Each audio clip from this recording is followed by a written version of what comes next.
you know the basic things about your the transition element, okay?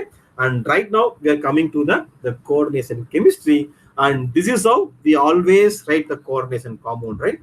இதுக்கு பேர் தான் we say it is a coordination sphere, where we have a central metal atom, and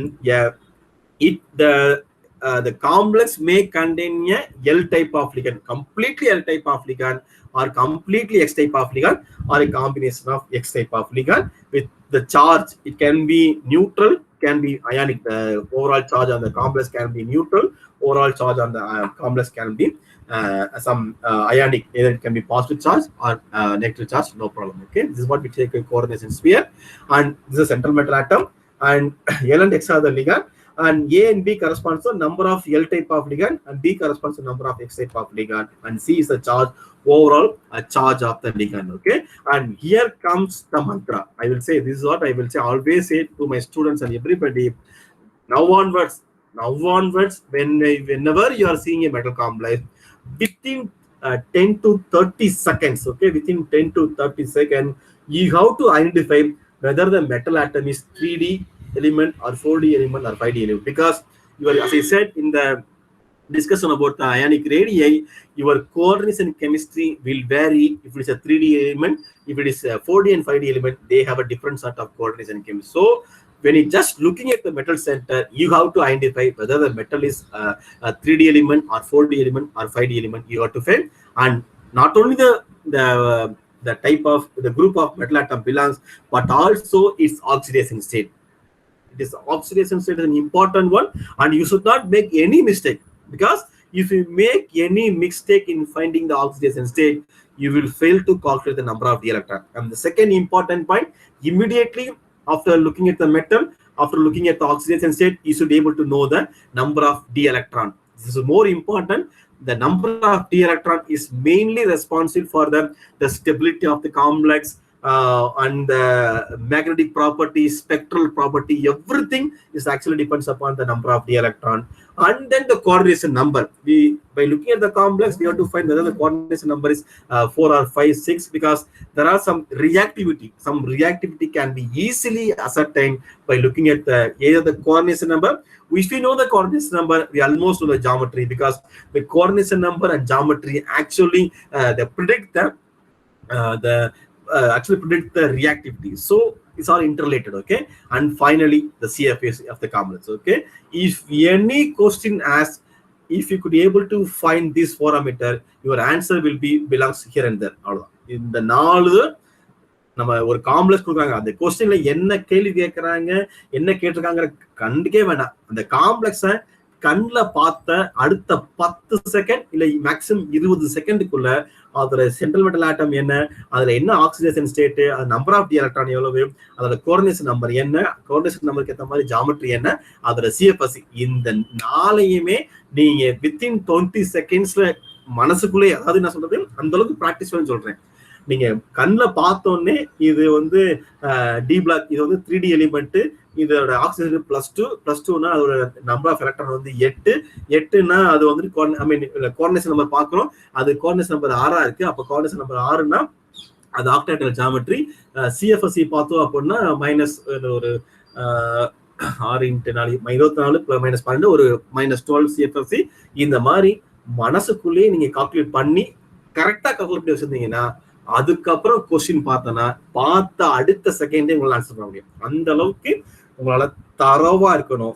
ஒரு காம்ப்ளெக்ஸா பார்த்தோன்னே இது வரைக்கும் நீங்க எப்படி பார்த்தீங்கன்னு தெரியாது. இனிமேல் கமிங் டேஸ், நாளைக்குல இருந்து நீங்க உங்க கிளாஸ் ரெகுலர் கிளாஸ் போகும்போது மெட்டல் காம்ப்ளெக்ஸை பார்த்தீங்க அப்படின்னா பார்த்த உடனே அது என்ன மெட்டல் இருக்கு, அது அதோட என்ன ஆக்சிடேஷன் ஸ்டேட், அதோட எத்தனை நம்பர் ஆஃப் டி எலக்ட்ரான் இருக்கு, அதோட சிஎஃப்எஸ்சி என்ன, அதோட கோஆர்டினேஷன் நம்பர் என்ன, ஜாமெட்ரி என்ன, இது எல்லாமே கரெக்டா கண்டுத்தரணும். அதுதான் ரொம்ப முக்கியம். ஏன்னா எல்லா property, if you say latest ஸ்டேஜ்ல வந்து ஸ்பெக்ட்ரோஸ்கோபி படிச்சீங்க அப்படின்னா எலக்ட்ரானிக் ஸ்பெக்ட்ரோஸ்கோபிக்கு உங்களுக்கு கண்டிப்பா தெரியுது number of D electron. Number of D electron எப்ப தெரியும்? Once you know the oxidation state. அதுக்கப்புறம் வந்துட்டு நிறைய அப்ளிகேஷன் இருக்கும். ஒரு காம்பவுண்ட் இருக்கும், அது ஸ்பைனலா இன்வெர்ஸ் ஸ்பைனா, நமக்கு சிஎஃப்எஸ்சி தெரியணும். எந்த காம்பவுண்ட் மோர் ஸ்டேபிள், சிஎஃப்எஸ்சி தெரிஞ்சுக்கணும். சிஎஃப்எஸ்சி எப்ப தெரியும்? அதுக்கு தேவையானது மினிமம் தேவையான number of D electron. Number of D electron எப்ப தெரியும்? அது வந்துட்டு ஆக்சிடேஷன் ஸ்டேட் தெரியணும். அதெல்லாம் தெரிஞ்சா கூட ஏன்னா நமக்கு வந்து ஸ்பிளிட்டிங் வரும். அது ஆக்டாய்ட் ஜாமெட்ரி பொறுத்த ஸ்பிளிட்டிங் வரும், ஆக்டாய்ட்ல டெட்ராய்ட்ல. அப்ப இந்த 4 ப்ராப்பர்ட்டியுமே நீங்க கண்டுபிடிச்சீங்க அப்படின்னா you will be an expert in coordination chemistry. Okay, இந்த சேம் ரூல், இந்த சேம் 4 பாயிண்ட் அப்படியே ஆர்கனோமெட்டாலிக் படிக்கும்போது வரும். ஏன்னா நீங்க நினைக்கிற மாதிரி கோஆர்டினேஷன் கெமிஸ்ட்ரியும் ஆர்கனோமெட்டாலிக் கிட்டத்தட்ட ஒண்ணுதான், ஒரே ஒரு சின்ன இதுலதான் அது பேராமீட்டர் மாறும், அந்த பேசிக் கான்செப்ட் வைஸ். மற்றபடிக்கு எல்லாம் ஒண்ணுதான். அங்கேயும் நான் ஆர்கனோமெட்டாலிக் கிடக்கும் இதே 4 பாயிண்ட் சொல்வேன். Central atom, number of electron, coordination number. இங்க சிஎஃப்எஸ்சிக்கு பதில் அங்க நான் டோட்டல் வேலன்ஸ் எலக்ட்ரான் சொல்லுவேன். அவ்வளவுதான் வித்தியாசம். அப்ப இந்த அப்ப அந்த அளவுக்கு ரொம்ப முக்கியமானது ஒரு காம்ப்ளெக்ஸ்ல அது என்ன மெட்டல் ஆட்டம், அதோட ஆக்சிடேஷன் ஸ்டேட் என்ன, நம்பர் ஆஃப் டி எலக்ட்ரான், அதோட கோஆர்டினேஷன் நம்பர் என்ன, அது கரஸ்பாண்டிங் ஜாமெட்ரி என்ன, அதோட சிஎஃப்எஸ் என்ன. இந்த 4மே நீங்க within 20 second maximum R 30 second maximum அதுக்குள்ள நீங்க கரெக்டா கண்டுபிடிச்சிட்டீங்க அப்படின்னா வந்துட்டு you can answer any coordination chemistry, any organometallic very easy. அதனாலதான் இதுக்கு நம்ம எவ்வளவு தூரத்துக்கு ப்ராக்டிஸ் பண்ணுமோ அவ்வளவுக்கு நம்ம கண்டிப்பா ப்ராக்டிஸ் பண்ணி ஆகணும். Okay, I hope oxidation state எல்லாம் கண்டுபிடிக்க தெரியும் நம்புறேன். இதெல்லாம் ஒரு இதுதான். So I will just coordination நம்பர்னா it's total number of neutral ligand plus total number of charge ligand, ரெண்டே கூட்டினா total number. Number of the electron நான் இதுக்கு அப்புறம் வரேன். மேபி இது ஃபார்முலா, இந்த ஃபார்முலா வந்து ரொம்ப கன்ஃபியூஸ் பண்ணும். நம்ம வில் see little later. அதான் நம்ம கடைசியா முடிக்க போறீங்க. ஓகே, இந்த காம்ப்ளெக்ஸ்ல what is oxidation set of cobalt? பேசிக்கா வந்து எப்படி வச்சுக்கலாம்னா வந்துட்டு நீங்க இந்த மாதிரி அயானிக்கா கொடுத்தாங்கன்னா நம்ம சார்ஜ் பண்றது ஈக்குவல் டு 3ன்னு வரணும். ஃபார் எக்ஸாம்பிள் இங்க சார்ஜா, இங்க வந்து அவங்க சார்ஜா கொடுக்கறதுனால இதுக்கு அயன் நமக்கு தெரியாது, எக்ஸ் வச்சுக்கிறோம். வாட்டர் இஸ் நியூட்ரல், அப்ப X plus 0 equal to plus 3. So metal oxygen 3. இங்க நமக்கு அவங்க சார்ஜா கொடுக்கல, அவங்க வந்து சார்ஜ் வந்து 0 தான். அப்ப நம்ம 0 வச்சுக்கிட்டு இங்க நம்ம potassium, although it is not part of the complex, it's an anionic counterpart. பொட்டாசியம்ங்கிறது +1. அப்ப 4னால நம்ம 4 பிளஸ் நமக்கு இந்த அயன் தெரியாது, எக்ஸ் வச்சுக்கிறோம். 6 மைனஸ் போடும்போது நமக்கு வந்து +2 வரும். நீங்க ஓவரால் சொல்லி பார்த்தீங்கன்னா எக்ஸ் மைனஸ் 2 ஈக்குவல் டு 0 வரும். அது எக்ஸ் ஈக்குவல் டு +2 ஆயிரும். ஓகே, ஏன்னா நமக்கு என்னன்னா பிரச்சனை என்ன, இங்க பொட்டாசியத்துக்கு நமக்கு தெரிய சொல்ல முடியாது. Potassium is block to s block element, s block element, p block element எல்லாம் ஆல்மோஸ்ட் ஃபிக்ஸ்டு ஆக்சிடேஷன் ஸ்டேட் தான். அல்கலைனா +1, அல்கலைனா +2, போரான் ஃபேமிலினா +3, கார்பன் ஃபுல்லா +4, நைட்ரஜன் ஃபேமிலினா +3, அண்ட் தென் ஆக்சிஜன் போகும்போது 2 1ன்னு வரும். அப்ப நமக்கு ஓரளவு நம்ம எல்லாமே தெரிஞ்சிருக்கோம்.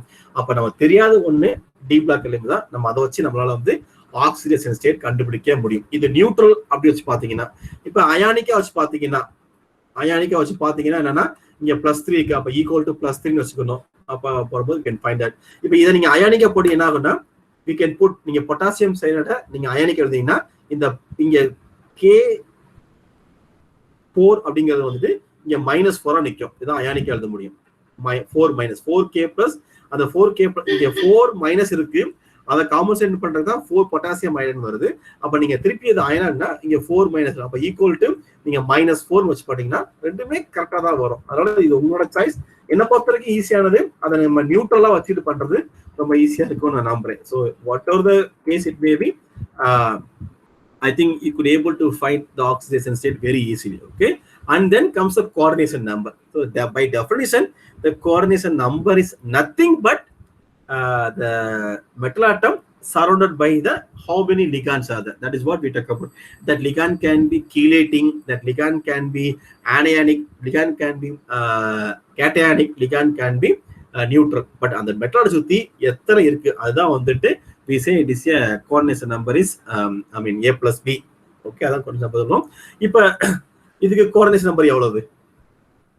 What is the coordination number for this complex? 6. 2 hydrogen atom, 2 phosphorus atom and 1 carbon monoxide, 1 Cl. Overall it is 6. Okay, இது நம்ம இது ரொம்ப ஈஸியா பண்ணனும். I mean ஈஸியா பண்ணும்போதோட கொஞ்ச நாளைக்கு இந்த கோஆர்டினேஷன் நம்பர்லாம் கண்டுபிடிக்க கஷ்டம்னு நினைச்சீங்கன்னா you convert them into their LX type. Hydride is X type, phosphorus is L type, carbon monoxide L type, Cl minus X type போடுனா L3 X type. நமக்கு வந்து எல்லா லிகண்ட் டைப்பையும் நம்ம LX கிளாஸிஃபை பண்ணிட்டோம் அப்படின்னா finally we have a 3 plus 3, the coordination number is 6 னு சொல்லலாம். For example, titanium EDTA நான் இப்பதான் கொடுப்பாங்க. அதனால சொல்றது இந்த EDTA நமக்கு என்னன்னு தெரியணும். EDTA என்னன்னு தெரியணும், அதோட அது நியூட்ரல் லிகாண்டா இல்ல அயானிக் லிகாண்டா இல்ல எல்எக்ஸ் டைப்பா நமக்கு எல்லாமே தெரியும். இப்ப டைட்டானியம் EDTA இதோட கோஆர்டினேஷன் நம்பர் என்ன? EDTA ethylene diamine tetraacetic acid.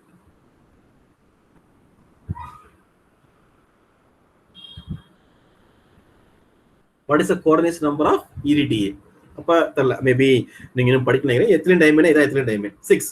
So ethylene diamine 2 diamine 4 tetra. So ethylene diamine tetraacetic acid. Okay, if I ask one more question, what is the oxidation state of iron here? Titanium, sorry, what is the oxidation state of titanium here? +4, correct, because your EDTA is a tetra anionic ligand. So நீங்க இந்த இதை நீங்க convert பண்ணீங்கன்னா 2 nitrogen corresponds to L2 and X corresponds to tetra ionic. So L2X4 we could be able to get the coordinate number is 6. Okay, what about cerium nitrate? நீங்க லேப்ல பண்ணிருக்கீங்க, எல்லாரும் பண்ணிருப்பீங்க. அமோனியம் சீரிக் நைட்ரேட் அதை வச்சு எல்லாமே titrate பண்ணிக்கோ இல்லையா? கரெக்ட் தானே? லைக் பொட்டாசியம் பெர்மனன்ட் வச்சு நம்ம டைட்ரேட் பண்ற மாதிரி சீரோமெட்ரி சொல்லுவாங்க, சீரியம். ஸோ அதுலதான் நம்ம வந்து cerium nitrate. What is the oxidation state of cerium and what is the coordination number of cerium? So cerium தெரியாது இல்லையா? We'll keep it at X. அப்போ cerium தெரியாது, நம்ம X வச்சுக்கிறோம். NO3 வந்து minus, so -6, that is equal to -2. So X equal to +4. The oxidation state is +4. Okay, what about the coordination number? NO3. So we said no, NO3 is a chelating ligand, N double bond O, and we have a O minus. So it is a metal will be there. So it is a chelating ligand. One ligand will contribute 2 on our side. So that means 6 into 2, 12. Otherwise, we can say NO3 is a LX type ligand. So LX, when NO3 பதிலா என்ன பண்ணலாம்? LX னு போட்டுக்கலாம். அப்ப LX 6 times. So it is L6X6. So that is the reason the coordination number is now 12. Is that clear? Coordination number of ceric nitrate is 12. Is that clear? ஏன்னா நமக்கு வந்து NO3 is a LX type, N double bond O and O minus, so LX type.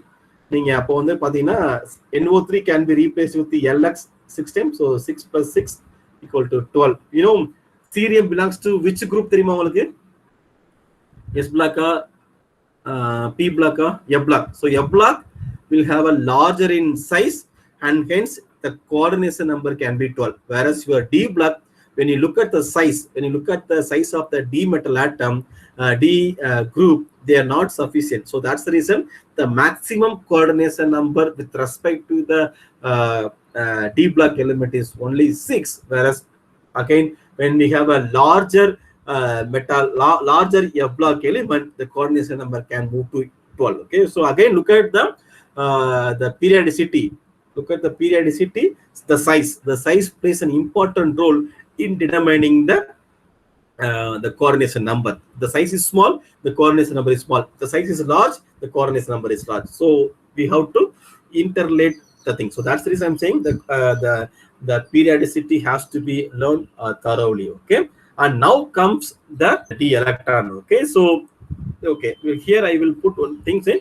So how we will be filling up the electronic configuration by following the Afafu principle. We will be fill 1s orbital first, and then 2s orbital, and then fill the 2p orbital, then fill as 3s, and then 3p, and fill 4s, and then come to 3d. Like this is how we could be able to have a Afafu principle. Okay, so now I have a simple question.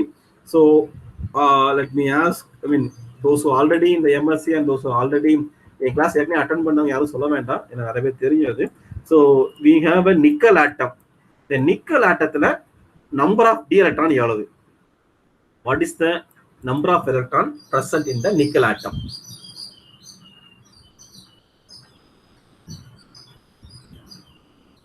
Number of d electron in the nickel atom. Okay, நான் என்ன எழுதுறேன்? 8. So now நிக்கலோட வந்து electron configuration பாத்தீங்கன்னா it's actually 4s2 and then we have a 3d8 system. இதுதான் வந்து electron configuration. What is the oxidation state of nickel in nickel atom? 0. Okay say iron, நான் வெறும் iron சொன்னா அது ஜீரோ ஃபார்ம். நம்ம சொல்றோம் இல்லையா, அயன் கம்பி இரும்பு கம்பினா வந்து வெறும் அயன் தான், அது ஜீரோ ஆக்சிடேஷன் தான். நம்ம கோல்டு ஜுவல்லரி யூஸ் பண்றோம் இல்லையா, அது எல்லாமே கோல்டு, சிம்பிள் கோல்டு தான், அது எல்லாமே ஜீரோ ஆக்சிடேஷன் ஸ்டேட் தான். Okay, this is how it is. இப்போ எனக்கு அடுத்த கொஸ்டின் வருது, when I'm having nickel CO4 அப்படிங்கிற ஒரு காம்ப்ளெக்ஸ் இருக்கு. இந்த காம்ப்ளெக்ஸ்ல what is the oxidation state of nickel? 0. Then what about the number of d electron? d10 d8 எப்படி? இங்க நிக்கல் 0, இங்கேயும் நிக்கல் 0ல தான் இருக்கு. அது எப்படி ஒரு மெட்டல் ஆட்டம் சேம் ஆக்சிடேஷன் ஸ்டேட்ல இருக்கு, அது எப்படி இங்க மட்டும் நம்ம d8 கரெக்ட்னு சொல்லிட்டோம், இங்க d10 எப்படி சொல்ல முடியும்? சரி, அப்ப நான் இன்னைக்கு இப்படி போறேனே, அப்ப ஒரு ஏதாவது ஒரு வீக் ஃபீலிங் வச்சுக்கோங்களேன், சம் L4 ஒரு வீக் ஃபீலிங் வச்சுக்கோங்களேன், L4. இப்ப இதோட டி எலக்ட்ரான் இருக்கும், இது நியூட்ரல் தான், எல்லுங்கிறது நியூட்ரல் தான், இப்பவும் நிக்கல் 0 ஆக்சிஜன் தான். ஒரு வீக் ஃபீலிங் உங்களுக்கு தெரிஞ்ச ஏதாவது ஒரு லைக் அமோனியா இல்ல O2, சும்மா இருக்காங்க ஒரு பேச்சு தானே, ஓட்டுலாம் ரொம்ப ரொம்ப வீக் ஃபீல்ட் தான், டை ஆக்சிஜன். அப்ப இங்க நம்பர் ஆஃப் டி எலக்ட்ரான் எவ்வளவு? 10 8? இங்க d8. So strong field ligand இருந்தா d10, பியூர் மெட்டாலிக் ஃபார்ம் இருந்தா 8, வீக் ஃபீல்ட் லிகாண்ட் இருந்தா அகைன் 8 இல்ல. So it is not correct actually. இது நம்ம இங்க நீங்க பாத்தீங்கன்னா தெரியும். நான் கேட்கிற கேள்வி இன்னொரு கேள்வி சொல்லுங்க, இதுக்கும் ஓகே இதுக்கு என்ன வித்தியாசம்? இது ஒண்ணு இது ஒண்ணு, இந்த ரெண்டுக்கு என்ன வித்தியாசம்? இங்க நிக்கல் 0, இங்கே நிக்கல் 0, ஆனா ஏதோ வித்தியாசம் இருக்கு. என்ன வித்தியாசம்? இங்க நிக்கல் வந்துட்டு எலிமெண்ட் ஃபார்ம்ல இருக்கு, இங்க நிக்கல் வந்து காம்ப்ளெக்ஸா இருக்கு. ஓகே, இப்பதான் நம்ம திருப்பி வர்றோம். Aufbau principle. Aufbau principle is actually applicable to fill the or to write the electronic configuration for the atom. Okay, ஒரு ஆட்டமா இருக்கும் போதுதான் நம்ம அஃபாவு பிரின்சிபல் அந்த எனர்ஜி எப்படி பண்ணிச்சுக்கோம்னா 1s 2s நம்ம பண்ணிச்சுக்கோம். But when I say it is a complex, நான் காம்ப்ளெக்ஸ் சொன்னா அங்க என்ன ஆகும் அப்படின்னா இந்த அஃபாவு பிரின்சிபல் அங்க ஒர்க் கேட்ட ஆகாது.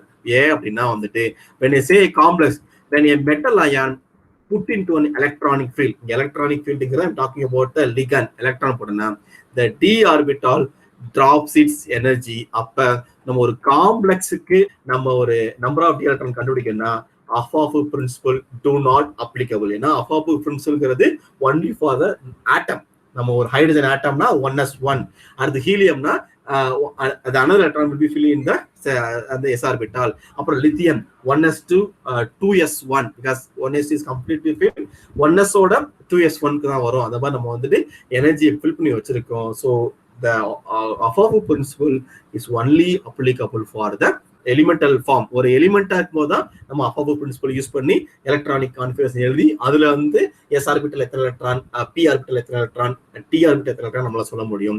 But when that element form some complex அப்படின்னா வந்துட்டு whether the complex may be make the element to be in zero oxidation state or in higher oxidation doesn't matter.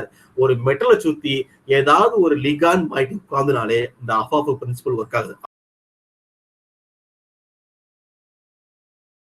நீங்க ஆர்கான் இதை ஃபில் பண்ணிட்டு நீங்க மிச்சம் எவ்வளவு இருக்குன்னா இங்க வந்து நம்ம 10 எலக்ட்ரான் கையில இருக்கும். அந்த 10 எலக்ட்ரான் எப்படி ஃபில் பண்ணா, so we fill 1s fill பண்ணிடுவோம், 2s ஃபில் பண்ணியாச்சு, 2p ஃபில் பண்ணியாச்சு, 3s2 ஃபில் பண்ணியாச்சு, 3p ஃபில் பண்ணியாச்சு. 3p ஃபில் பண்ணதுக்கு அப்புறம் என்னன்னா we have முடிச்சுட்டு வரும்போது தான் நமக்கு 10 எலக்ட்ரான் கையில இருக்கு. நம்ம 3p6 முடிச்சதுக்கு அப்புறம் ஃபில் பண்ணும்போது ஆக்சுவலா நம்ம 3D தான் போயிருக்கோம். 3p ஃபில் பண்ணிட்டு நம்ம 3D தான் போயிருக்கோம். But in case of an elemental form we found that when you compare the energy of 3D with 4s, we found that 4s is less in energy or lowest in energy. அதனால நம்ம என்ன பண்றோம்னா அந்த மிச்சம் உள்ள 10 எலக்ட்ரானை 2 எலக்ட்ரானை இந்த s ஆர்பிட்டால்ல போட்டுட்டு அதுக்கப்புறம் நம்ம வந்துட்டு டி ஆர்பிட்டால்ல மிச்சத்தை போடுறோம். அதனாலதான் we get the electronic configuration for the nickel atom. It is 4s to 3d8. Okay, இதே இது நான் நிக்கல் டெட்ரா கார்பன் அப்படிங்கிற காம்ப்ளெக்ஸ்க்கு நான் நிக்கல் எலக்ட்ரானிக் கான்ஃபிகரேஷன் எழுதணும் அப்படின்னா due to the presence of the carbon monoxide, இந்த கார்பன் மோனாக்சைடு வரனால என்னன்னா இந்த carbon monoxide donate a pair of electron to the nickel. அந்த நிக்கல் எங்க டொனேட் பண்ணா அதோட d orbital டொனேட் பண்ணும். அந்த d orbital டொனேட் பண்ணிச்சு அப்படின்னா அந்த d orbital now become less energy than your forest orbital. அப்ப என்ன ஆகும் அப்படின்னா நான் நிக்கல் காம்ப்ளெக்ஸ்க்கு அது காம்ப்ளெக்ஸ் நியூட்ரல் அயானுக்கு எந்த பிரச்சனையும் கிடையாது. அது நிக்கல் காம்ப்ளெக்ஸா மாறிடுச்சு அப்படின்னா என்ன ஆகும் அப்படின்னா நான் 3p ஃபில் பண்ணிட்டு மிச்சம் எனக்கு திருப்பியும் 10 எலக்ட்ரான் இருக்கும். இப்ப இந்த காம்ப்ளெக்ஸ்ல உள்ள அந்த லிகாண்ட் வந்து லோன் பேர் ஆஃப் எலக்ட்ரானை கொடுத்து அந்த டி ஆர்பிட்டாலோட எனர்ஜி லெவலை குறைச்சிருச்சு அப்படின்னா I have to start filling of D electron. இந்த 3D ஆர்பிட்டால் நான் ஃபில் பண்ணணும். இந்த 3D ஆர்பிட்டால ஃபில் பண்ணிட்டு மிச்சம் மீதி இருந்தா மட்டும்தான் நான் எஸ் ஆர்பிட்டாலே போடணும். அப்ப எனக்கு மொத்தம் வந்துட்டு நிக்கல் போடும்போது எனக்கு 10 எலக்ட்ரான் மிச்சம் இருக்கு. அது காம்ப்ளெக்ஸ்னால இந்த 3D orbital will be low in energy. அப்ப நான் 10 எலக்ட்ரான் எங்க போடுறேன் அப்படின்னா நான் டி ஆர்பிட்டால தான் போட முடியும். 10 ஆர்பிட்டால் டி போடுறேன். லெட்டஸே இப்ப என்ன 11 எலக்ட்ரான் மிச்சம் இருந்தா கூட என்ன செய்வேன் நான் 10 எலக்ட்ரானை 3D ஆர்பிட்டால ஃபில் பண்ணிட்டு மிச்சம் இருந்தா மட்டும்தான் நான் அதை 4s எலக்ட்ரான்ல ஆட் பண்ணுவேன். அதுதான் இங்க major difference. And that is what we say when metal ion put into an electronic field surrounded with the ligands, the d orbital drops in energy. It's not only applicable for 3D but also applicable for 4D and 5D. For all the complex you cannot use the Afafu principle. We have the Afafu principle is only applicable for the metal in its elemental form, and that's the reason everybody will say therefore the organometallic chemist concept that transition metal valence electron all to be belongs to electron. நம்ம என்ன பண்றோம் நம்ம அந்த 3p fill பண்ணிட்டு மொத்தம் 10 electron இருக்கும். அந்த ஒரு ஆர்கனோமெட்டாலிக் கெமிஸ்டா இல்ல ஒரு இனானிக் கெமிஸ்டா என்ன சொல்லுவாங்கன்னா அந்த 10 எலக்ட்ரானுமே belong to the D orbital. ஏன்னா நம்ம 3p ஃபில் பண்ணிட்டு காம்ப்ளெக்ஸ்ங்கிறதுனால அந்த 3D-யும் ஃபில் பண்ணதுக்கு அப்புறம் நம்ம 4sக்கே வரும். நம்ம 3 இல்லையா இந்த 3 2 இதுல யாரை கரஸ்பாண்ட் பண்ணுது பிரின்சிபல் குவாண்டம் நம்பரை கரஸ்பாண்ட் பண்ணுது. பிரின்சிபல் குவாண்டம் நம்பர் எதுக்குரிய இன்ஃபர்மேஷன் கொடுக்கும் எனர்ஜி பத்தி கொடுக்கும். அப்ப பிரின்சிபல் குவாண்டம் நம்பர் 3ங்கிறது லோயஸ்ட் எனர்ஜியா பிரின்சிபல் குவாண்டம் நம்பர் 4ங்கிறது ஹை எனர்ஜியா பாத்தீங்கன்னா 4 தான் ஹை எனர்ஜி. ஓகே அப்ப காம்ப்ளெக்ஸ் வரும்போது அந்த காம்ப்ளெக்ஸ் வரும்போது so your 3D orbitals will be getting stabilized because of the coordination of ligand, and because of the stabilization the 3D orbitals will be lower in energy, and then only we have to come to the 4s orbital. அப்ப ஒரு complex கேட்டுட்டீங்கன்னா அந்த total electron valence electron என்ன அந்த அந்த என்ன சொல்றது அந்த argon case இல்ல நியான் கேஸ் அந்த இனட் கேஸ் கன்ஃபியூல் பண்ணிட்டு மிச்சம் எவ்வளவு இருக்கோ அது எல்லாமே டி ஆர்பிட்டால் தான் சொந்தம். டி ஆர்பிட்டாலுக்குள்ள ஏதோ மிச்சம் மீதி இருந்தா மட்டும்தான் that will be given to the 4s orbital. அப்ப நீங்க இந்த பேசிஸ் இப்படி பாத்தீங்க அப்படின்னா ஒரு metal for example you take scandium. நீங்க ஸ்காண்டியம் -2ல இருந்தது அப்படின்னா வந்துட்டு அதோட டோட்டல் வேலன்ஸ் எலக்ட்ரான் 5. டைட்டானியம் அதோட டோட்டல் வேலன்ஸ் -2 இருந்துச்சுன்னா அதோட டோட்டல் வேலன்ஸ் எலக்ட்ரான் 6. இதே மாதிரி ஒவ்வொரு ஆக்சிடேஷன் ஸ்டேட்டுக்கும் அந்த நம்பர் ஆஃப் டி எலக்ட்ரான் மாறிக்கிட்டே இருக்கும். ரைட்? ஏன்னா இல்ல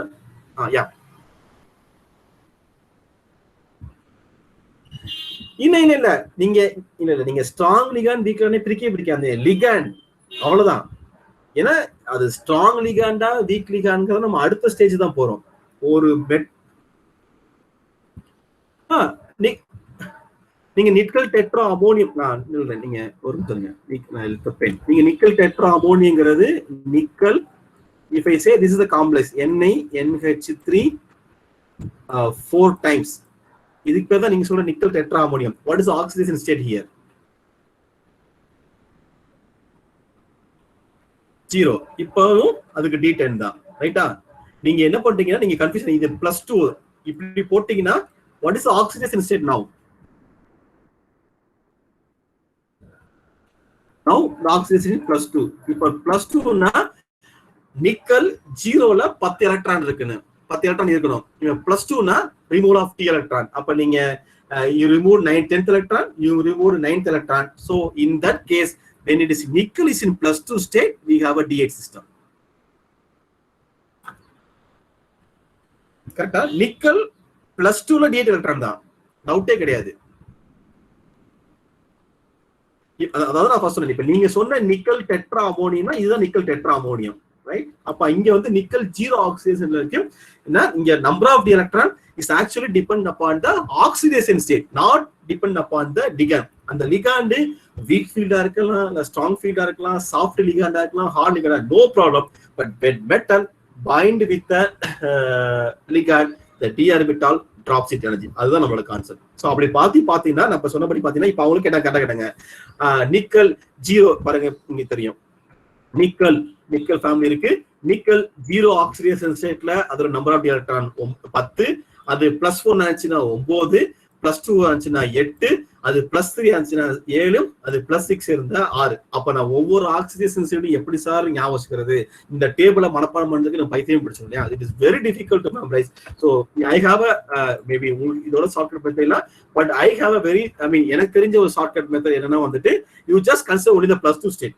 நீங்க எல்லா மெட்டலுமே நமக்கு தெரியும், most of the transition metal experience +2 state. நீங்க +2 ஸ்டேட்ல பாத்துட்டீங்கன்னா ஸ்காண்டியம் +2ல 1 டி எலக்ட்ரான் இருக்கும், டைட்டானியம் +2ல 2 எலக்ட்ரான் இருக்கும், அப்புறம் வெனேடியம் +2ல 3 டி எலக்ட்ரான் இருக்கும், குரோமியம் +2ல 4 டி எலக்ட்ரான் இருக்கும், மேங்கனீஸ் +2ல 5 டி எலக்ட்ரான், குரோமியம் அயன் +2ல 6 எலக்ட்ரான், கோபால்ட்ல +2ல 7 எலக்ட்ரான், நிக்கல் +2ல 8 எலக்ட்ரான். இந்த மாதிரி வந்துட்டு 1 2 3 4 5 6 7 8 9 இது ரொம்ப ஈஸியா வச்சுக்கலாம். சோ அப்ப எல்லாமே உங்க கையில தான் இருக்கு. நான் எப்பவுமே இப்படிதான். இப்ப கூட நீங்க என்கிட்ட ஏதாவது சார் இந்த மெட்டலோட ஆக்சிடேஷன் வந்து +2, இதுக்கு எத்தனை டி எலக்ட்ரான், நான் கைவிட்டு தான் எழுதுவேன். Scandium, I will say scandium அப்படின்னா அது +2ல D1 சிஸ்டம், +2ல அது வந்துட்டு ஸ்காண்டியம் +2, டைட்டானியம் +2 1 2 3 4 5 6 7 8 9 10 அப்படி வச்சுக்குவேன். அப்ப இப்ப நீங்க எந்த எலிமெண்ட் கேக்குறீங்களோ, லெட்ஸ் சே இப்ப டக்குன்னு வந்துட்டு சார் அயன் +3 அப்படின்னா நான் அயன் +2 ஃபர்ஸ்ட் கால்குலேட் பண்ணுவேன். Iron +2 will have a D6 system. Iron +2ல 6 எலக்ட்ரான் இருக்கும். அப்ப +3 அர்த்தம் இன்னொரு எலக்ட்ரான் ரிமூவ் பண்ணும். அப்ப 6ல இருந்து ஒன்னு கழிச்சிட்டு 5 electron. So iron +3 will have a 5 electron system. நான் எதுவுமே ஞாபகம் வச்சுக்க வேண்டிய அவசியம் கிடையாது எனக்கு. இப்ப அளவுக்கு இன்னொரு क्वेश्चन வந்து sir iron 0 what is the number of d electron? Iron 0 நான் டாக்கிங் அபௌட் தி காம்ப்ளெக்ஸ். நான் இங்க பேசுறது எல்லாமே நான் காம்ப்ளெக்ஸை பத்தி பேசிட்டு இருக்கேன். அயன் 0ல ஒரு complex, let's say iron pentacarbonyl FeCO5 இருக்கு. அங்க ஆக்சிடேஷன் ஸ்டேட் ஆஃப் அயன் வந்து 0. Then what is the number of D electron கேட்டா நான் திருப்பி என்ன பண்ணா அயன் +2ல வந்துட்டு அது D6 சிஸ்டம். அயன் +2ல D6 னா 0னா addition of 2 electron, 2 electron add பண்ணனும். அப்ப 6 ஓட நான் 2 எலக்ட்ரான் கூட்டணும் 8. அப்ப when iron is in zero oxidation state with zero oxidation அதோட நம்பர் ஆஃப் டி எலக்ட்ரான் வந்து 8. அப்ப நான் வந்து இப்படிதான் யோசிச்சுக்குவேன். நான் 10 விரல்ல வந்துட்டு scandium, titanium, vanadium, chromium, manganese, iron, cobalt, nickel, copper, zinc 1 2 3 4 5 6 7 8 9 10. எனக்கு ஒண்ணுதான், எல்லா மெட்டலும் நான் +2 ஆக்சிஜன் வச்சிருக்கேன். இது +2ல இருக்கு. இதுக்கப்புறம் நான் அந்த காம்ப்ளெக்ஸ்ல நான் அது வந்து என்ன ஆக்சிடேஷன் ஸ்டேட்னு பார்க்கணும். அதுக்கேற்ற மாதிரி நான் நம்பர் ஆஃப் எலக்ட்ரான் நான் கூட்டவோ கழிச்சுக்கோ செஞ்சிருக்கேன். For example titanium. இப்ப டைட்டானியம் என்ன சொன்னா டைட்டானியம், ஸ்காண்டியம், டைட்டானியம் +2ல 2 எலக்ட்ரான் இருக்கு. இப்ப என்னோட காம்ப்ளெக்ஸ் வந்துட்டு டைட்டானியம் +4 ஆச்சு. நான் என்ன ஆகும்னா I have to remove 2 more electron. அப்ப titanium +4ல the number of d electron is 0. இது இப்ப புரியுதா உங்களுக்கு? இப்ப நம்ம இந்த டேபிள் மனப்பாடம் பண்ண அவசியமே கிடையாது. Just we have to remember only the number of d electrons according to the +2 state. அது பேச கிடையாது. Number 1 to 10 scandium to titanium. அப்ப நீங்க என்ன பண்ணணும் அப்படின்னா இந்த கோஆர்டினேஷன் கெமிஸ்ட்ரியும் ஆர்கானிக் கெமிஸ்ட்ரியும் நீங்க ரொம்ப ஈஸியா ஆன்சர் பண்ணணும், ரொம்ப ஈஸியா பண்ணணும் அப்படின்னா first of all we have to memorize this 30 element. ஏன் அப்படின்னா நீங்க எந்த எலிமெண்ட் தெரிஞ்சாதான் நீங்க அந்த எலிமெண்டோட நம்பர் ஆஃப் டி எலக்ட்ரான் கண்டுபிடிக்க முடியும். நம்பர் ஆஃப் டி எலக்ட்ரான் கண்டுபிடிச்சாதான் நீங்க CFS கண்டுபிடிக்க முடியும். இல்லாட்டி ஆர்கானிக் போகும்போது நீங்க என்ன பண்ணீங்கன்னா டோட்டல் வேல்யூ கண்டுபிடிக்க முடியும். அப்ப இந்த டி எலக்ட்ரான் ரொம்ப ரொம்ப முக்கியம். அப்ப டி எலக்ட்ரான் தெரிஞ்சுக்கணும்னா நமக்கு வந்துட்டு 30 எலிமெண்ட் தெரியும். இப்ப டக்குனு ஒரு ஆள் வந்து இரிடியம் அப்படின்னு கேட்டா இரிடியமா அது எங்க இருக்கு, அது எதுலக்குன்னு தெரியாத iridium belongs to cobalt family. Cobalt, rhodium, iridium இப்படி அடிக்க முடிஞ்சது அப்படின்னா அப்ப கோபால்ட் +2ல அதுல மொத்தம் 7 எலக்ட்ரான் இருக்கும். அப்ப இரிடியம் என்ன காம்ப்ளெக்ஸ் நம்ம ஈஸியா ஆன்சர் பண்ண முடியும். அப்ப என்ன பண்ணணும் அப்படின்னா minimum you have to memorise this 30 element. இது ரொம்ப ஈஸியா மனப்பாடம் பண்ண. இங்க மனப்பாடம் பண்ணும்போது கொஞ்சம் கேர்ஃபுல்லா எப்படி மனப்பாடம் பண்ண ஈஸியா இருக்கும் அப்படின்னா the third row எப்படி மனப்பாடம் பண்ணா scandium, titanium, vanadium, chromium, manganese, iron, cobalt, nickel, copper, ஜிங்க்னு ஃபர்ஸ்ட் 3D மெட்டலை நீங்க என்ன பண்ணணும் அப்படின்னா ஸ்காண்டியம் டு ஜிங்க் அப்படின்னு நீங்க மனப்பாடம் பண்ணிக்கணும். ஓகே, இதான் ஃபர்ஸ்ட் ஆஃப் ஆல் நீங்க பண்ணணும். Scandium, titanium, vanadium, chromium, manganese, iron, cobalt, nickel, copper, zinc அப்படி மனப்பாடம் பண்ணணும். அதுக்கப்புறம் ஒவ்வொரு family scandium, yttrium, lanthanum, titanium, zirconium, hafnium. ஆமா, இந்த 4Dயும் 5Dயும் நீங்க குரூப் வைஸா மனப்பாடம் பண்ணணும். அப்படி மனப்பாடம் பண்ணாதான் ரொம்ப ஈஸியா இருக்கும். Scandium, ytterbium, lanthanum, titanium, zirconium, hafnium, vanadium, niobium, tantalum, and chromium, molybdenum, tungsten, manganese, technetium, rhenium, iron, ruthenium, osmium, cobalt, rhodium and iridium, nickel, palladium, platinum, copper, silver and gold, and we have zinc, cadmium. இந்த மாதிரி பண்ணிட்டீங்கன்னா எந்த question எந்த complex எப்படி கேட்டாலும் நம்ம oxidation state கண்டுபிடிச்ச அடுத்த நிமிஷம் நம்பர் ஆஃப் டி எலக்ட்ரான் கண்டுபிடிச்சிடலாம். நீங்க நம்பர் ஆஃப் டி எலக்ட்ரான் கண்டுபிடிச்சிட்டீங்க அப்படின்னா வந்துட்டு உங்களுக்கு அது அப்புறம் அந்த ஸ்பிளிட்டிங் போறதோ இல்ல மேக்னெட்டிக் மூவ்மெண்ட் கால்குலேஷனோ இல்ல எலக்ட்ரானிக் ஸ்பெக்ட்ரோஸ்கோபி போகும்போதோ உங்களால ரொம்ப ஃபாஸ்டா போக முடியும். நீங்க இப்படி மனப்பாடம் பண்ணாம எலக்ட்ரானிக் கான்ஃபிகரேஷன் எழுதி அப்புறம் அதுல வந்து நம்பர் ஆஃப் டி எலக்ட்ரானை குறைச்சி கழிச்சு இதெல்லாம் வந்துட்டு it is not that much easy job. அதனால பெட்டர் நீ இதோட உங்களுக்கு ஏதாவது பெட்டரா இருந்தது அப்படின்னா ஈக்குவனிஸ். என்ன பொறுத்த வரைக்கும் நான் ஓப்பனா சொல்லுவேன், இப்போ டக்கு நீங்க கூப்பிட்டு சார் மேங்கனீஸ் +6ல எத்தனை ஆக்சிடேஷன் ஸ்டேட் அப்படின்னு நீங்க கேட்டீங்கன்னா நான் விரல் தான் எடுப்பேன். Scandium, titanium, vanadium, chromium, manganese +2ல அது 5 எலக்ட்ரான் இருக்கு. அப்ப 5 இங்க கேட்கறது வந்துட்டு +6. அப்ப இங்க இருந்து நான் இன்னும் 4 எலக்ட்ரான் ரிமூவ் பண்ணோம். So manganese +6 will have a 1 electron அப்படின்னு நான் சொல்லுவேன். நான் இப்படிதான் ஞாபகம் வச்சிருக்கேன். நான் இன்ன வரைக்கும் அப்படிதான் படிப்பேன். அப்ப எனக்கு வந்துட்டு நான் எதுவுமே மெமரி பண்ண வேண்டிய அவசியமே கிடையாது. everything will be spontaneous. Only thing I have to remember that when metals are in +2 oxidation state, so the number of d electron increases from scandium to zinc like 1 2 3 4 5 6 7 8 9 10. இதுதான் கான்செப்ட். ஓகே, ஸோ இதை நீங்க மனப்பாடம் பண்ணீங்க அப்படின்னா then you can readily answer all the things. இதுதான் ரொம்ப முக்கியமான ஒன்று. ஓகே, ஸோ இப்போ ஒரு சின்ன எக்ஸாம்பிள் பண்ணலாமே. இந்த ஃபர்ஸ்ட் காம்ப்ளெக்ஸுக்கு நீங்க எனக்கு ஆக்சிடேஷன் ஸ்டேட் என்ன, அதோட கோஆர்டினேஷன் நம்பர் என்ன, நம்பர் ஆஃப் டி எலக்ட்ரான் எவ்வளவு சொல்லுங்க அப்ப டக்குனு.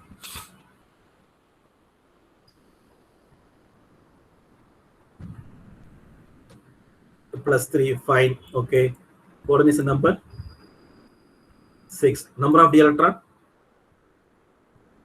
cobalt 3 plus. So actually நான் இப்ப நான் எப்படி சொன்னா scandium, titanium, vanadium, chromium, manganese, iron, cobalt +2ல அதோட நம்பர் ஆஃப் டி எலக்ட்ரான் 7, இங்க +3. அப்ப I got to remove 1 electron, so 6. இந்த மாதிரி பண்ணிங்க. ஓகே, ரோடியம் இந்த காம்ப்ளெக்ஸுக்கு what is the oxidation state? 3+. Very good. Okay, ethylene diamine is a neutral ligand. PO4 phosphate H3PO4 இருந்தா neutral. அதுல PO4 3- அப்ப அதான் நியூட்ரல். சோ +3. இப்ப அடுத்த क्वेश्चन கோஆர்டினேஷன் நம்பர் என்ன? ethylene diamine 6 is a chelating ligand, so 6. So what is the number of d electron? Rhodium என்ன family வரும்? Cobalt, rhodium, iridium. அப்ப cobalt, rhodium belongs to cobalt family.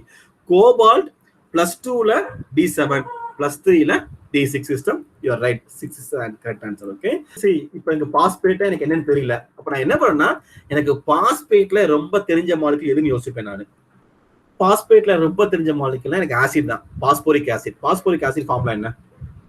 Control pen. Phosphoric acid formula வந்துட்டு H3PO4.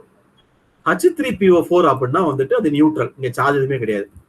ஆனா இப்ப PO4 எப்படி இருக்க முடியும்? PO4 இது 3- இருக்க முடியும், ரைட்? அப்பனா இங்க 3+ இருந்திருக்கணும், அதை காம்பன்சேட் பண்ணா இங்க 3- வர முடியும். கரெக்டா?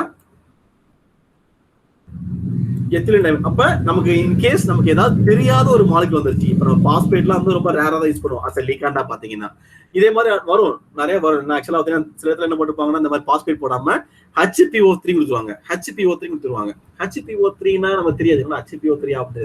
அப்ப நம்ம ரிலேட் பண்ணி பார்க்கணும் அந்த மாலிக்யூலுக்கு நமக்கு தெரிஞ்ச மாலிக்யூல் என்ன. ஃபார் எக்ஸாம்பிள் இப்ப நமக்கு இன்னும் தெரியல நைட்ரேட் வச்சுக்கலாமே, NO2. இப்ப NO2 இது வந்து லிகாண்டானா இது NO2- இல்ல NO2 தெரியாது. அப்ப நைட்ரேட் அப்படின்னா சோடியம் நைட்ரேட், நம்ம தெரிஞ்ச சிம்பிள் மாலிக்யூல் சோடியம் நைட்ரேட். அப்ப NaNO2, அப்ப இது Na+னா இது NO2-. அதே மாதிரி நைட்ரேட் நைட்ரைட், இது நைட்ரைட், இது நைட்ரேட் NO3. NO3 எனக்கு தெரியல அப்படின்னா நைட்ரேட்டுக்கு நம்ம தெரிஞ்ச மாலிகுல் ஐ மீன் நைட்ரிக் ஆசிட் HNO3. அப்போ H பிளஸ் NO3. இந்த மாதிரி வந்து உங்களுக்கு தெரிஞ்ச மாலிகுல் ரேட் பண்ணி பாருங்க. அந்த மாலிகுல் அது ஆனியான்னு தெரியல, அதுக்கு சார்ஜ் எவ்வளோன்னு தெரியல அப்படின்னா, ஃபார் எக்ஸாம்பிள் இப்போ இந்த மாதிரி இருந்துச்சு, லெட்ஸ் சே இது ஏதாவது தெரிஞ்ச மாலிகுல் தான், இந்த மாதிரி டக்குன்னு இல்லாம O-,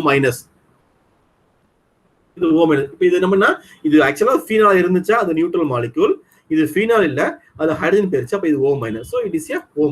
இந்த மாதிரி வந்து நமக்கு தெரிஞ்ச மாலிகுலோட ரிலேட் பண்ணி அந்த மாலிகுல் இருந்துட்டு இது எவ்வளவு தூரத்துக்கு டீவியேட் ஆகி போகுதுன்னு தெரிஞ்சுக்கிட்டோம் அப்படின்னா it is quite easy to find the charge. அதுதான் இங்க மேஜர் டாஸ்க். ஐ திங்க் இப்ப இந்த காம்ப்ளெக்ஸ் சொல்லணும், இதை டக்குன்னு சொல்ல முடியுமா? எனக்கு எதுதான் வேண்டாம். Tungsten belongs to which family? Chromium. So chromium, molybdenum, tungsten.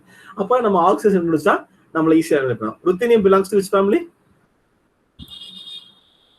Iron. So அப்ப இதுக்கு தான் சொல்றது, அந்த 30 எலிமெண்ட் நீங்க ஞாபகம் வச்சுட்டீங்க அப்படின்னா வந்துட்டு you can readily answer. So இதெல்லாமே நான் வந்து எம்டியா விட்டுருக்கேன். So you can fill up it with your things. Okay, நீங்க அப்புறம் நீங்க ஃபில் பண்ணி ப்ராக்டிஸ் பண்ணிக்கோங்க. Okay, fine.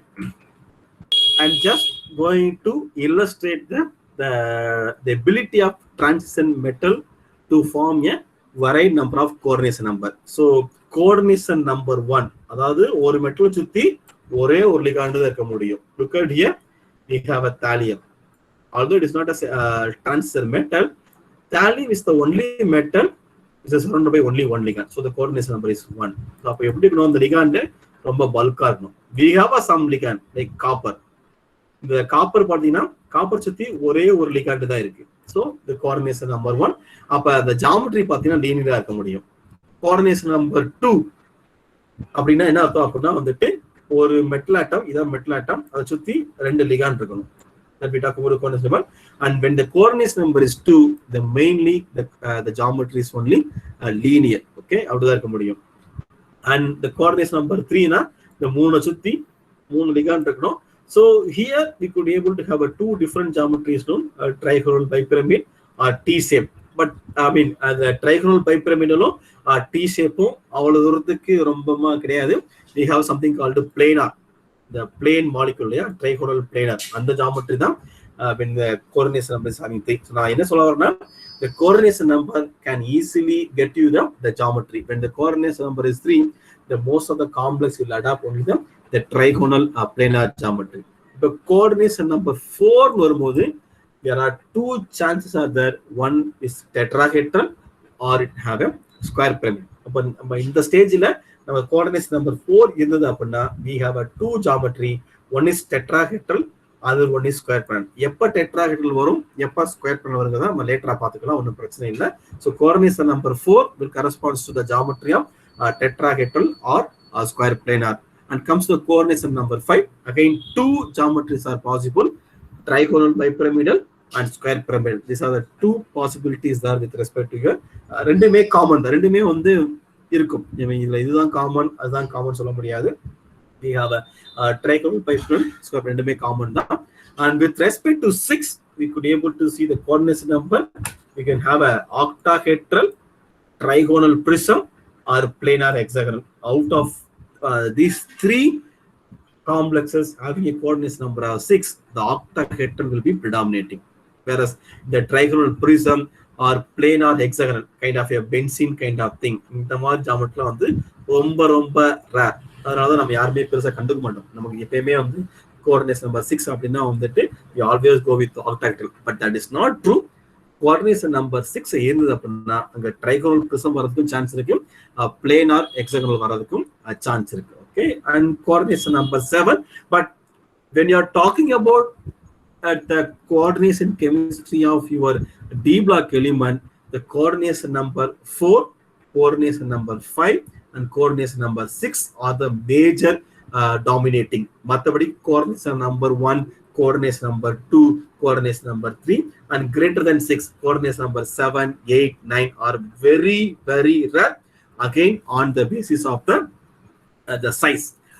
Your transition metal is not very smaller in size or not very larger in size, hence இப்ப நம்ம சின்ன சைஸா இருந்தா தான் அது கோஆர்டினேஷன் நம்பர் 1 2 எல்லாம் பாசிபிள். இங்க கோஆர்டினேஷன் நம்பர் எல்லாமே எப்படி அப்படின்னா ரொம்ப பெருசா இருக்கறனால the coordination number will be around 4 5 6 தான் predominate பண்ணும்.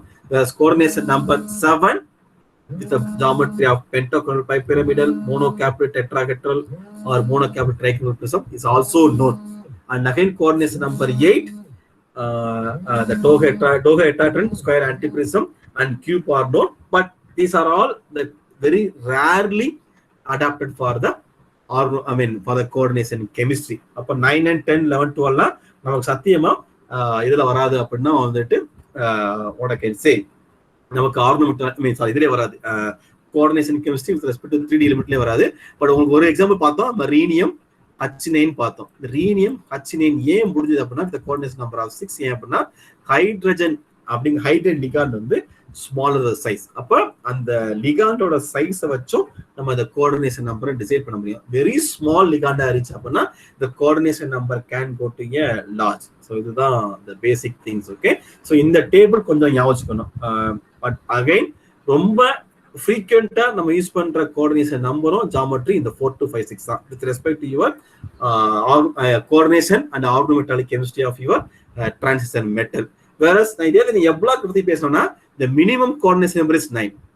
இது எல்லாமே எப்ளாக்ல ஸ்டார்ட் பண்றதே மினிமமே 9ல தான் ஸ்டார்ட் ஆகும், மேக்ஸிமம் 12. பிசி ceric nitrite, ammonium ceric nitrite பார்த்தோம், ceric nitrite coordination number 12. So 12 is 9 10 11 12 are good for the f block element, whereas 4 5 6 for the common for the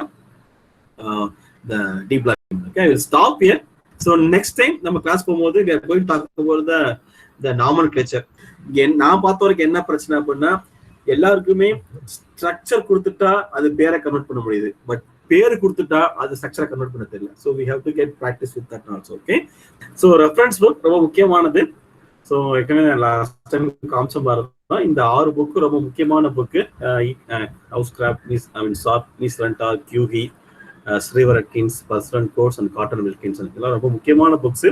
இதுல இந்த பர்சனல் கோட்ஸும் காட்டன் வில்கின்ஸும் ரொம்ப கிளாசிக்கலான புக், நிறைய கான்செப்ட் நிறைய இருக்கும். ஸோ புக் சைஸே ரொம்ப பெருசா இருக்கும். ஆக்சுவலா ரெண்டுமே மோர் தென் பேஜ் நம்பர் மோர் தென் 1000 மேல இருக்கும். ஸோ இந்த 2 புக்ல இருந்து எடுத்து எழுதுனது தான் இந்த புக்ஸ் எல்லாமே, இந்த கேத்ரின் ஹவுஸ்கிராஃப்ட், மீஸ்லண்டா, கியூஹி, ஸ்ரீவர் கிட்ஸ். பட் இந்த 2 புக்கு என்ன மேஜர் டிஃபரன்ஸ் அப்படின்னா வந்துட்டு இந்த முதல்ல 4 புக்லயும் பாத்தீங்கன்னா there are so many questions will be given. நிறைய கொஸ்டின்ஸ் இருக்கும். அந்த கொஸ்டின்ஸ் நம்ம ஆன்சர் பண்ணிட்டோம் அப்படின்னா வந்துட்டு நமக்கு அந்த கான்செப்ட் நல்லா தெளிவா இருக்குன்னு அர்த்தம்.